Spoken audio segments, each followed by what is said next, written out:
বৈষ্ণোদেবী মন্দিরে যাওয়ার পথে ফের মর্মান্তিক দুর্ঘটনা। বৃহস্পতিবার জম্মু পাঠানকোটগামী হাইওয়েতে তীর্থযাত্রীদের একটি বাস নিয়ন্ত্রণ হারিয়ে 20 ফুট গভীর খাদে পড়ে যায়।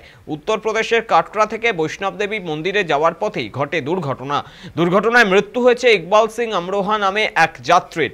আহত হয়েছেন 39 জনেরও বেশি। আহত যাত্রীদের উদ্ধার করে সাম্বা হাসপাতালে ভর্তি করা হয়। আহতদের মধ্যে 7 জনের অবস্থা আশঙ্কাজনক। তাদের বিজয়পুর এমসে স্থানান্তরিত করা হয়েছে। দুর্ঘটনার পর উদ্ধার কাজে নামেন স্থানীয় মানুষ ও পুলিশ। প্রত্যক্ষদর্শীদের দাবি, চাকা পিছলে গাড়িটি সোজা খাদে পড়ে যায়। জম্মু ও কাশ্মীরের মুখ্যমন্ত্রী ওমর আব্দুল্লাহ সরকারের তরফে এই দুর্ঘটনায় এক্স হ্যান্ডেলে সমবেদনা জানিয়েছেন। বৈষ্ণোদেবী যাওয়ার পথে দুর্ঘটনা নতুন কিছু নয়। প্রায় প্রতি বছরই এই রাস্তায় ঘটে বহু দুর্ঘটনা। চলতি বছরের 21শে জুলাই রিয়াসি জেলায় ভূমিধসে আহত হয়েছিলেন 10 জন। বারবার একই পথে দুর্ঘটনায় প্রশ্ন তুলছে নিরাপত্তা ও পরিকাঠামো নিয়ে।